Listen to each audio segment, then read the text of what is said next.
Hi compulsive quilters. Today our video is on the hen house quilt. I've shot the whole thing in miniature so I can fit it under my filming area. If you'd like to see more videos on the hen house quilt, don't forget to like and subscribe. This is how you will join your fabric on the diagonal. You will fold it like this, give it a little crease, then press it with your iron.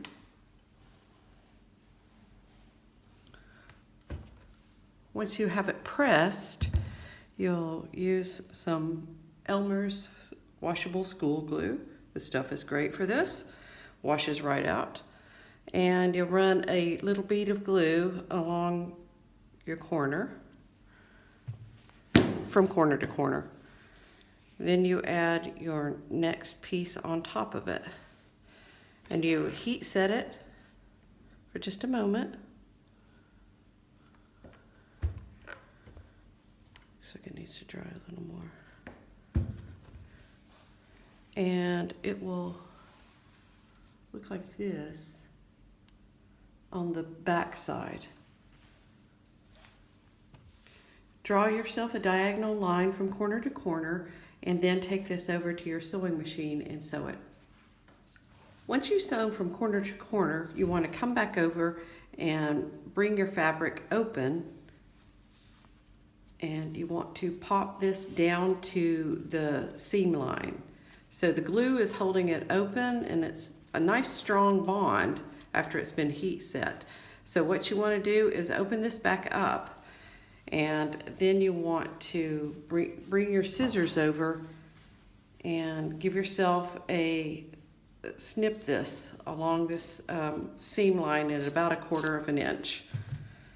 Then you want to open this back up, take it back over, you can give it a finger press and take it back over to your iron and press it open. This will give you a nice diagonal seam, and what that will give you is you'll notice on the inside here that it's moving in one direction, and along the seam line on the other end it's moving in the opposite direction. As you begin to fold your fabric for your binding, then your seam line does not bulk up your whole piece of binding. Normally when I'm making binding, I will join my pieces on the diagonal like this. But when I do that, I will lose some fabric in the making. And because I'm short on fabric, I really don't want to do that. So I decided to butt my pieces together just like this, and you really can't tell any difference. I have opened up my seams, and that is because at every place like this, where you start to fold your binding, you have a lot of seams coming together, and that's a lot for the needle to pass through. So I opened up my seams so that it's not double and then your needle passes through that, because then you've got, more and more and more. So opening up the seams will help just a little bit with that. I do also open up my seams when I put them together on the diagonal. So either way, I do open up the seams. Once I have my binding made, I will line it up raw edges to raw edges. So everything's raw edged on this side. And I will give it a good bit of space at the top of the quilt. I want to leave myself a good hand width here so that I'll have room to work later. Now I will start toward the bottom. Before I begin, I will crease my binding at a 45-degree angle, and I'll just crease it with my fingernail, and I'm going to come in because it's hard to see, and I will mark this with a chalk marker. All of this will be on the inside so it doesn't show, and that just is my stopping place for where I want to stop my needle. So I will begin.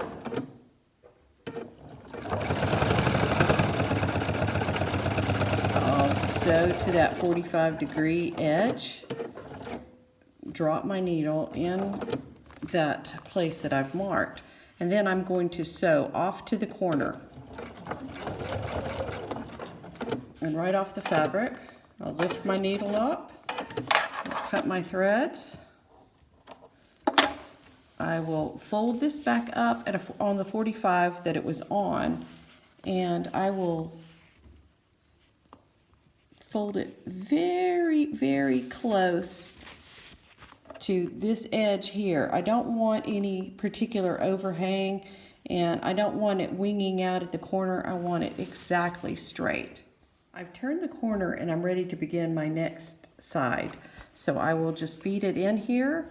I'm using the white marker, or the white part of my presser foot, as my marker for the edge of where I want to follow. Because the edge of my presser foot would be just a little too far in. So I will begin quilting, or I'm sorry, begin this seam. It's going to sound really hard on your machine right there because you're going through a lot of fabric. I'll continue sewing until I get down to the next corner, and then I will treat it exactly the same.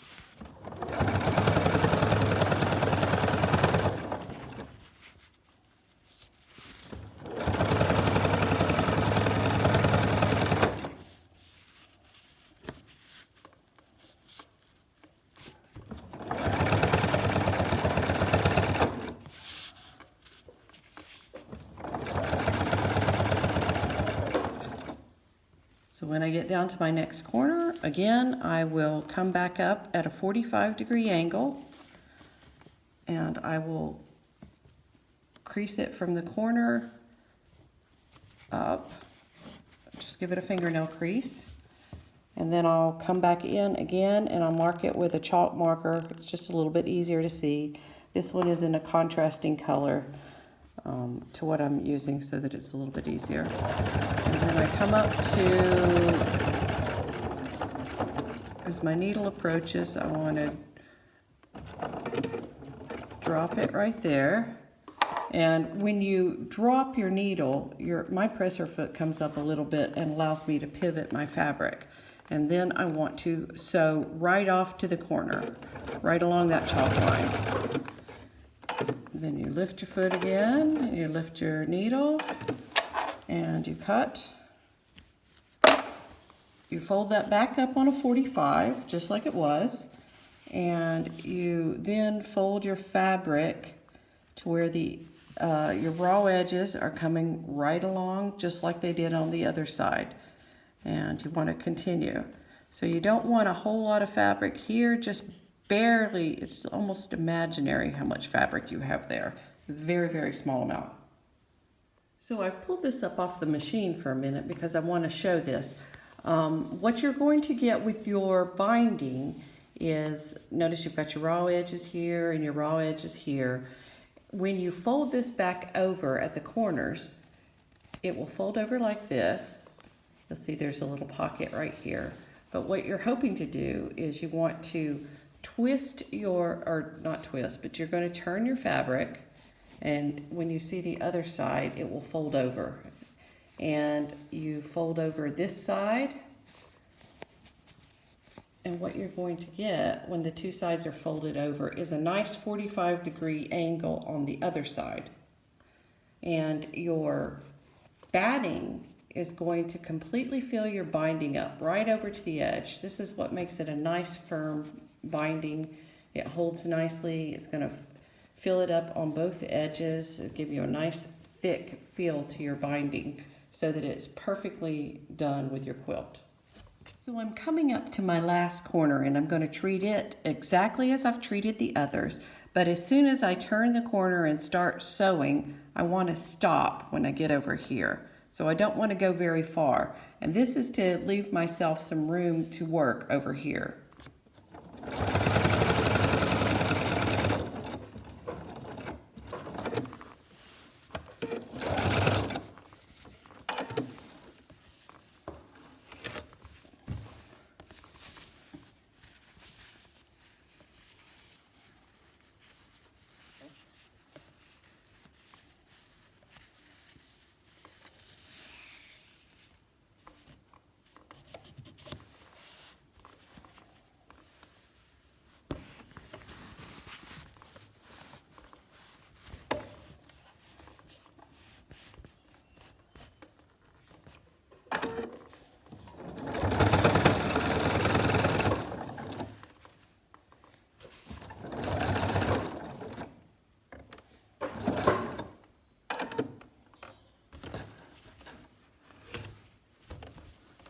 Now that you've turned your last corner and you've stopped right here, so you haven't got much room at all on this edge, you want to open this up and you want to find this nice big flap that you've left. Let's see if I can turn this a little bit more. And you want to open up this fabric to where you're looking at the not good side, not the right side, the wrong side. You want to crease this like this at a 45.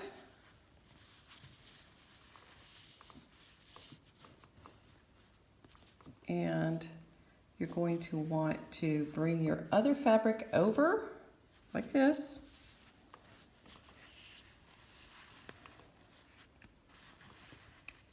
And you have a little bit of space right here at the edge between your good fabric that is folded, and you want to come up just a little bit beyond that on this side over here, and you want to snip your fabric off.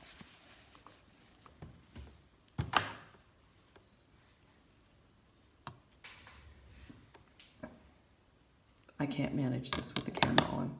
Once you have your fabric snipped, this is what it'll look like. Now you could snip right up against this straight edge right here on your inside piece of fabric, but that wouldn't give you any leeway if something goes wrong. So it's better to clip it and give yourself a little bit of extra when you might need it, and then test this before you go any further. Now I'll press this area.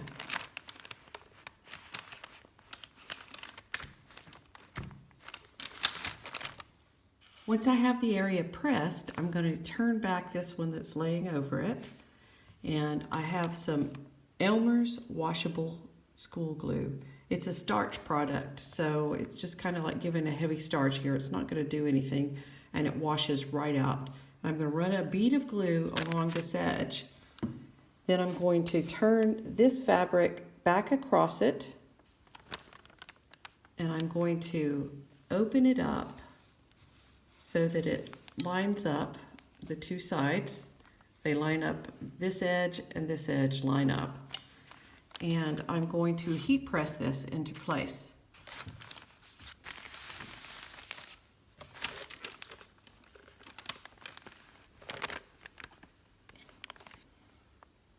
Be very careful with your fingers here because this can burn. It does burn if you hit it wrong.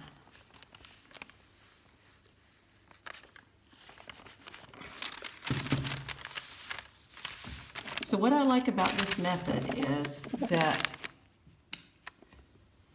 you can test to make sure that everything lines up. So at this point, you want to look and make sure that your binding lays nice and flat. You'll see that this one does, along this edge. Then you can trim off these extra pieces. And but before you get to the point where you want to trim off the extra pieces, you have to go back and open this up, and it may be stuck a little bit there. So you have these two pieces, and you want to put them in your machine. I don't know if this can be seen well on the camera. There is a line here, and you just want to sew. You can see it well creased if you're at home, but you want to sew along this line, and then after you've sewn along this line, you want to bring these two pieces before you trim them and pop them apart right down to the seam edge. And just give yourself at that point, you want to cut and give yourself a 1/4 inch seam allowance, just like you have everywhere else in your quilt. So we're back at the machine, and I'm going to sew this last little bit. I am following the chalk line that I laid in earlier. This is what it'll look like at the inside of your binding. You'll have your seam that you've sewn, and this is where the chalk line was. And the thing that you want to do next is pop these apart. So it takes a little bit of strength because the glue, once you set it with an iron, does a fantastic job. But you just want to pull these all the way down to the seam line. And you can see that you're down to the seam line now. And you want to take some scissors and cut this. So I will trim this off, that piece even there. And I'll give myself about 1/4 of an inch here. And I'll just go to the edge.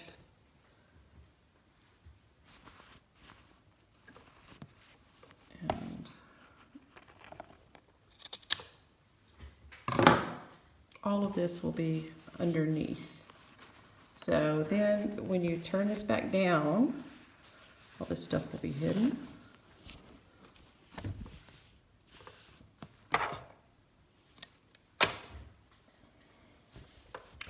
And you'll see that you have a nice clean edge right here.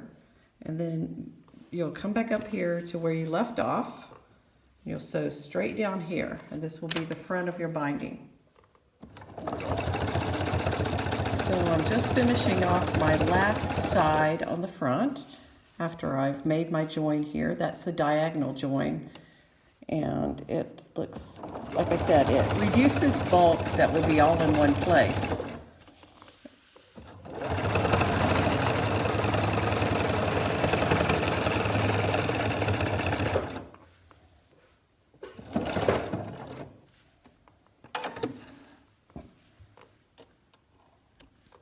What makes this diagonal join nice is when you turn your fabric to the other side, you'll notice, let me flip this one more time, that your diagonal runs here and your diagonal runs here. So it does not hit, when you come around to sew the back, you're not having the extra bulk that was on this side. And that is what makes the diagonal join a nice one for this kind of project. Now that we have everything joined together on the front, I'll go around and I'll give a nice little finger press just to get this started on the front of the placemat. I'll go all the way around. I'll flip my corners right there, and you can start to see that this is looking very nice. And I'll go all the way around, give it a good press, and then I'm going to take it to my ironing board and I'm going to press it again. And the whole point of all this is just to get it to behave. The more that you have it in control, the easier it will be to sew the back side. So now I've gone all the way around, got my last corner here to turn, and you can start to see that this is going to be very nice. So I'll take it back to the ironing board now and give it a good press. I've pressed all my fabric now, and I've rolled the binding over to the back side, and I've also pressed it on the back. I've used binder clip or Wonder Clips here, and these are great because I used to glue all this down just to hold everything securely, but I found that these are just fine. One point that you might want to be extra secure on is your 45-degree angle. And if I have these done in advance, it is so much nicer. I have an orange bobbin thread on the top, or I'm sorry, an orange thread on the top and a white bobbin thread on the bottom. And this is so the orange will match this, and the white should blend in here if it comes over. And if it shows, if it stays on the orange, that will be fine too. I've knocked my presser foot pressure down to 2.5. It was originally at about 6, but I find that when I'm doing quilting, this works better. I've reset my stitch length to 3.0. I think this will be a little bit better for all the thick fabric it has to come through. So this is the edge of my binding, and this little notch right here is what I'm going to be lining up the edge of my binding with. So I'm going to follow that. I try not to look at the needle because the needle trying to watch that will really exhaust your eye. So I'll just try to line this up as I sew. I've offset my needle just slightly to the right of this notch, and that should give me a little leeway as I'm going along in case I make any mistakes. Some people like it as close as possible, but I find that maybe a millimeter is not going to make a big difference in the quality of these. And they're placemats, they're going to get used a lot.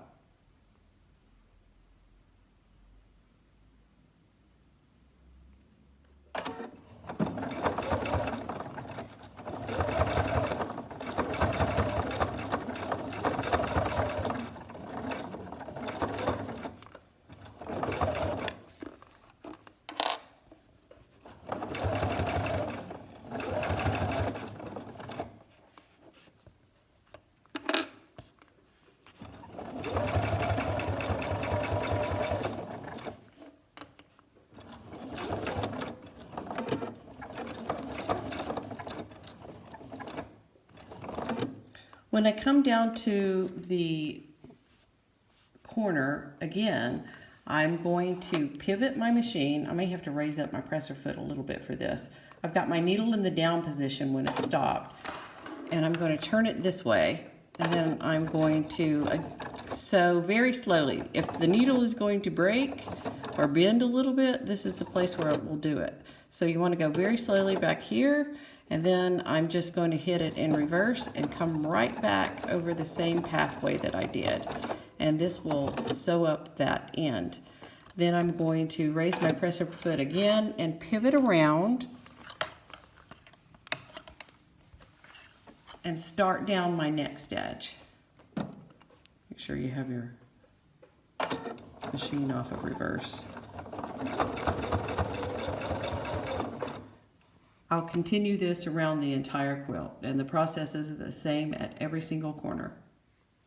The binding on the back is now finished, and I've went through and I've stitched every corner where there was a little pocket, and that is just to make sure that everyone is secure. After I've done it on one side, I've gone back and double checked to make sure that these little pockets are secure on the front side. This can be on any piece of binding, something like that that's left open can be a point of weakness. So let me see. This one came to the right of the pocket on the front side, so I went back and I stitched a second line there. And you could do this by hand, but it would take quite a while. And as people have probably guessed by now, I'm not a purist on this as a hand stitcher. I'm more of a quick stitcher. And I like my machine for this, but I also like things to be very secure. So this is what the front looks like with the binding in place. I'm happy with it. And the back also with the binding in place.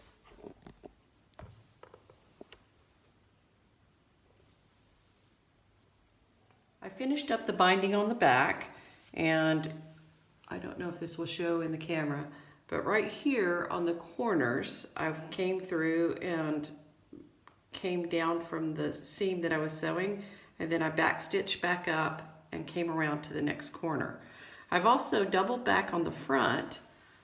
Here's one, where the little pocket didn't match up from one side to the other, and I've made sure that that's stitched down.